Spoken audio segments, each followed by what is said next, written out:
আচ্ছা, একটা সাধারণ বাক্য নিয়ে ভাবা যাক। আমি যদি বলি, এই মুহূর্তে আমি যে বাক্যটা বলছি সেটা একটা মিথ্যে কথা। এখন প্রশ্ন হলো, আমার এই কথাটা কি সত্যি না মিথ্যে? যদি সত্যি হয় তার মানে আমি যা বলছি তা মিথ্যে। আবার যদি বলি কথাটা মিথ্যে, তাহলে তো আমি সত্যি কথাই বলছি। এটা একটা অদ্ভুত চক্র, তাই না? এই ধরনের মাথা ঘুরিয়ে দেওয়া ধাঁধা নিয়েই আজকের আমাদের আলোচনা, যার কেন্দ্রে রয়েছে ডক্টর দেবব্রত সাহার লেখা যৌক্তিক কূটাভাস বইটি। একদম ঠিক। এই বইটা বাংলা ভাষায় এই জটিল বিষয়টাকে সহজ করে তোলার একটা অসাধারণ প্রচেষ্টা। হ্যাঁ, আর আজকের এই আলোচনায় আমরা ঠিক এটাই দেখব, কিভাবে এই বইটা শুধু কিছু ধাঁধার তালিকা নয়, বরং আমাদের চিন্তার প্রক্রিয়াকেই চ্যালেঞ্জ করে। ঠিক, আমরা বইটার গভীরে যাব, এর মূল ভাবনাগুলো বোঝার চেষ্টা করব এবং দেখব আজকের দিনে বিশেষ করে ছাত্রছাত্রী ও গবেষকদের জন্য এটা কেন এত গুরুত্বপূর্ণ। আমার কাছে এটা খুব আকর্ষণীয় লাগছে যে লেখকের প্রথম বই এটা, আর উনি এত কঠিন একটা বিষয় বেছে নিলেন। হ্যাঁ, সাধারণত লেখকরা সহজ কোনো বিষয় দিয়ে শুরু করেন। এই বইটা লেখার পেছনের গল্পটা কি? নিশ্চয়ই কোনো বিশেষ কারণ ছিল। কারণটা বেশ গুরুত্বপূর্ণ। লেখক নিজেই ভূমিকায় লিখেছেন যে কাজী নজরুল বিশ্ববিদ্যালয়ের দর্শনের স্নাতক স্তরের পাঠ্যক্রমে লজিক্যাল প্যারাডক্স বিষয়টি যুক্ত হয়। ও আচ্ছা। কিন্তু মুশকিল হল, ছাত্রছাত্রীদের পড়ার জন্য বাংলায় ভালো কোনো বই ছিল না। সেই অভাবটা পূরণ করার জন্যই এই বইটা লেখার শুরু। তার মানে একটা প্রয়োজন থেকে এর জন্ম। ঠিক তাই। আর বিষয়টা শুধু পাঠ্যক্রমের চাহিদা মেটানো নয়। এখনকার যে নতুন জাতীয় শিক্ষানীতি বা NEP 2020, সেখানে তো মুখস্থবিদ্যার বদলে যুক্তিনির্ভর এবং বিশ্লেষণমূলক চিন্তাভাবনার ওপর খুব জোর দেওয়া হয়েছে। হ্যাঁ, একদম। এই বইটা ঠিক সেই ধরনের চিন্তাকেই উস্কে দেয়, তাই এটিকে একটি স্কিল এনহ্যান্সমেন্ট কোর্স বা SEC হিসেবেও দেখা হচ্ছে। তার মানে এটা শুধু পরীক্ষায় নম্বর পাওয়ার জন্য নয়, বরং একদমই নয়, বরং চিন্তার ক্ষমতা বাড়ানোর একটা হাতিয়ার। লেখক তো শুরুই করেছেন একটা গভীর দার্শনিক ভাবনা দিয়ে। আমাদের জীবনটাই তো প্যারাডক্সে ভরা। যেমন ধরুন, জন্ম মানেই তো মৃত্যুর দিকে এক পা এগিয়ে যাওয়া। এই ভাবনাগুলোই বইটাকে একটা অন্য মাত্রা দেয়। এটা শুধু একটা একাডেমিক বই হয়ে থাকে না, বরং জীবনের অনেক দিক নিয়ে ভাবতে শেখায়। তাহলে চলুন মূল বিষয়ে ঢোকা যাক। এই যৌক্তিক কূটাভাস বা প্যারাডক্স জিনিসটা আসলে কি? আমি যে উদাহরণটা দিয়ে শুরু করলাম সেটা তো একটা ভাষার খেলা বলে মনে হয়, কিন্তু বইটা কি এর চেয়েও গভীরে যায়? অবশ্যই যায়। আপনার উদাহরণটা ছিল মিথ্যাবাদী প্যারাডক্সের একটা রূপ, যা নিয়ে আমরা পরে বিস্তারিত আলোচনা করব। সহজভাবে বললে, প্যারাডক্স হল এমন কোনো যুক্তি বা ধারণা যা আপাতদৃষ্টিতে নির্ভুল কিছু প্রাঙ্গণ থেকে শুরু করে এক স্ববিরোধী বা অ্যাবসার্ড সিদ্ধান্তে পৌঁছায়। আচ্ছা। সক্রেটিসের সেই বিখ্যাত কথাটা ভাবুন, আমি শুধু একটা জিনিসই জানি, আর সেটা হলো আমি কিছুই জানি না। এখানে জানা এবং না জানা দুটো বিপরীত ধারণা একসাথে সত্যি বলে দাবি করা হচ্ছে। হ্যাঁ, ঠিক। বইটা খুব সুন্দরভাবে ব্যাখ্যা করে যে প্যারাডক্স কোনো ভুল যুক্তি নয়, বরং এটা আমাদের যুক্তি, ভাষা আর সাধারণ জ্ঞানের সীমানাগুলো দেখিয়ে দেয়। প্রাচীন গ্রিসের দার্শনিক জিনো অফ ইলেয়া এই পদ্ধতি ব্যবহার করতেন মানুষকে প্রচলিত বিশ্বাস নিয়ে প্রশ্ন করতে বাধ্য করার জন্য। তার মানে প্যারাডক্স আমাদের চিন্তার সিস্টেমে কোথায় গলদ আছে সেটা খুঁজে বের করতে সাহায্য করে। আচ্ছা, বইটা কি সরাসরি এইসব জটিল প্যারাডক্সে ঝাঁপিয়ে পড়েছে, নাকি পাঠককে তৈরি করার জন্য কোনো ব্যবস্থা আছে? মানে যারা যুক্তিবিদ্যা নিয়ে আগে খুব বেশি ঘাটাঘাটি করেনি তাদের জন্য তো ব্যাপারটা কঠিন হয়ে যেতে পারে। লেখকের ওনার গঠনমূলক চিন্তার পরিচয়টা এখানেই পাওয়া যায়। বইটির গঠন কিন্তু অত্যন্ত সুপরিকল্পিত। বাহ! উনি প্রথমেই যুক্তিবিদ্যার কিছু মৌলিক বিষয় খুব সহজ করে বুঝিয়ে দিয়েছেন। যেমন, আমাদের চিন্তার মূল 3টে সূত্র: একই জিনিস সবসময় একই থাকে, মানে তাদাত্ম্য নিয়ম। Law of identity. হ্যাঁ। তারপর কোনো কিছু একই সাথে সত্যি এবং মিথ্যে হতে পারে না, মানে বিরোধিতার নিয়ম।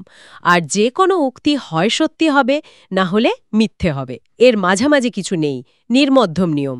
আচ্ছা, এই ভিত্তিটা তৈরি করে দেন। একদম। এরপর উনি আবরোহ বা ডিডাকটিভ, আরোহ বা ইন্ডাকটিভ আর অপসরণমূলক বা অ্যাবডাকটিভ যুক্তি কাকে বলে উদাহরণ দিয়ে বুঝিয়ে দিয়েছেন। এই ভিত্তিটা তৈরি হয়ে যাওয়ার পর পাঠক যখন প্যারাডক্সগুলোর মুখোমুখি হয়, তখন সেগুলোর ভেতরের যুক্তিটা ধরতে অনেক সুবিধে হয়। এটা তো দারুণ ব্যাপার। তাহলে পাঠককে অন্ধের মতো অনুসরণ করতে হচ্ছে না, বরং সে নিজেই যুক্তির চালগুলো বুঝতে পারছে। চলুন এবার কয়েকটা বিখ্যাত প্যারাডক্স নিয়ে কথা বলি যা বইটাতে আছে। আমার তো এই মিথ্যেবাদী প্যারাডক্স নিয়ে ভাবতে গেলেই মাথা ধরে যায়। লেখক কি এই চক্র থেকে বেরোনোর কোনো রাস্তা দেখিয়েছেন? এটা অন্যতম প্রাচীন এবং সবচেয়ে বিখ্যাত প্যারাডক্স। বইটিতে এর বিভিন্ন রূপ নিয়ে আলোচনা করা হয়েছে, যেমন এই বাক্যটি মিথ্যে। হ্যাঁ। বইটিতে কিছু সম্ভাব্য সমাধানের দিকে ইঙ্গিত করা হয়েছে। কি রকম?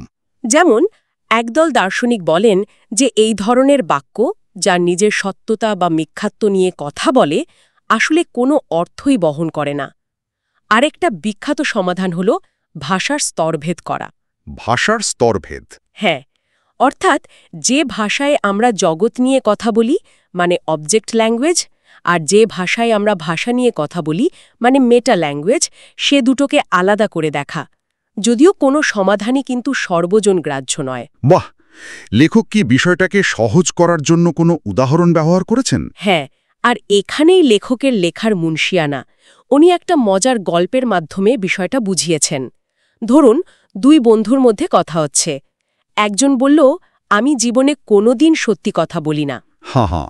এখন অন্য বন্ধুটি কি তার এ কথাটা বিশ্বাস করবে? করলেই তো মুশকিল। এই ধরনের দৈনন্দিন উদাহরণ দিয়ে বোঝানোর ফলে বিষয়গুলো অনেক জীবন্ত হয়ে ওঠে। একদম।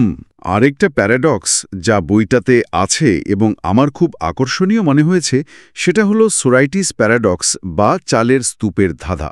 হ্যাঁ, ওটা খুব মজার। একটা বিশাল চালের স্তূপ থেকে যদি একটা করে চাল সরাতে থাকি, তাহলে ঠিক কোন মুহূর্তে গিয়ে ওটা আর স্তূপ থাকবে না?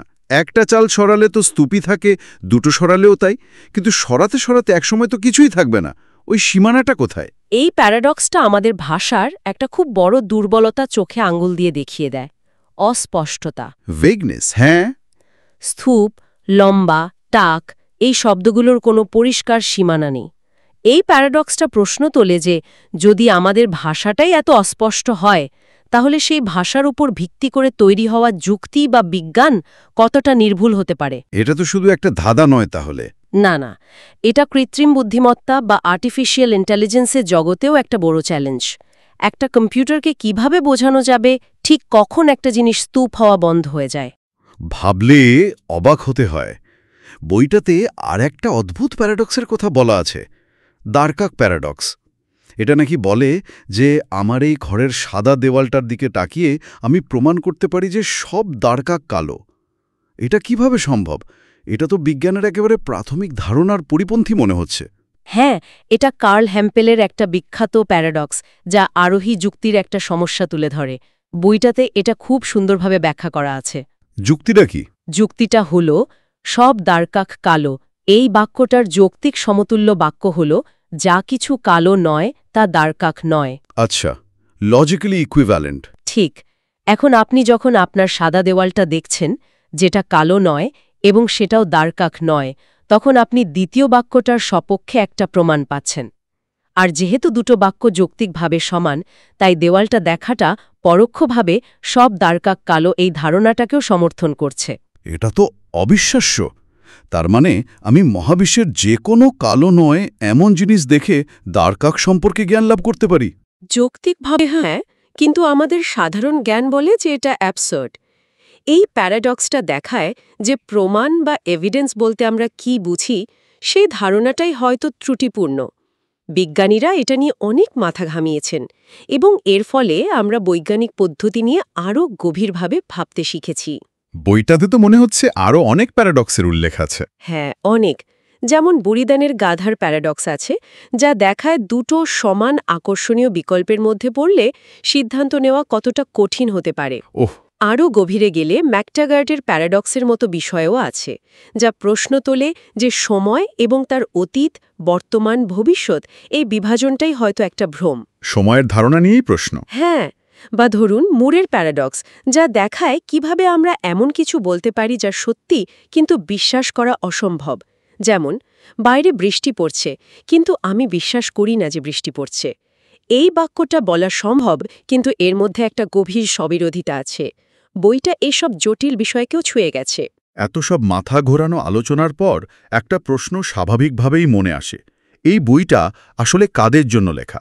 এটা কি শুধু দর্শনের ছাত্রছাত্রীদের মধ্যে সীমাবদ্ধ, নাকি আরও বড় পাঠক গোষ্ঠীর কাছে পৌঁছানোর ক্ষমতা রাখে? এর পাঠক গোষ্ঠী বেশ বিস্তৃত। প্রথমত অবশ্যই দর্শন বিভাগের স্নাতক ও স্নাতকোত্তর স্তরের ছাত্রছাত্রীরা, কারণ এটা সরাসরি তাদের পাঠ্যক্রমের অংশ। ঠিক। দ্বিতীয়ত যারা নেট, সেট, সিইউইটি বা এসএলএসটির মতো প্রতিযোগিতামূলক পরীক্ষার জন্য প্রস্তুতি নিচ্ছেন, তাদের জন্য এই বইটা খুব দরকারি, কারণ এই পরীক্ষাগুলোর লজিক্যাল রিজনিং অংশে এই ধরনের ধারণা থেকে প্রায় প্রশ্ন আসে। আচ্ছা, এটা একটা গুরুত্বপূর্ণ দিক। আর তৃতীয়ত যে কোনো জ্ঞানপিপাসু মানুষ যিনি নিজের চিন্তার জগৎকে প্রসারিত করতে চান, যুক্তি দিয়ে ভাবতে ভালোবাসেন, তিনিও এই বইটা পড়ে আনন্দ পাবেন। কলেজ ও বিশ্ববিদ্যালয়ের শিক্ষক এবং গবেষকদের জন্য এটি একটি মূল্যবান সহায়ক গ্রন্থ। আর লেখকের লেখার ধরন, এত কঠিন সব আইডিয়াকে উনি কি সাধারণ পাঠকের জন্য সহজবদ্ধ করে তুলতে পেরেছেন?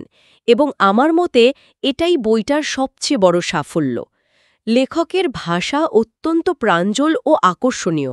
উনি কঠিন দার্শনিক ধারণাগুলোকে দৈনন্দিন জীবনের খুব সাধারণ উদাহরণ আর গল্পের মাধ্যমে তুলে ধরেছেন, যেটা আমরা আগেও আলোচনা করছিলাম। হ্যাঁ, ফলে পাঠকের মনে হবে না যে সে একটা দুর্বোধ্য টেক্সটবুক পড়ছে, বরং মনে হবে যেন কোনো জ্ঞানী বন্ধু তার সাথে বসে এই মজার ধাঁধাগুলো নিয়ে গল্প করছে।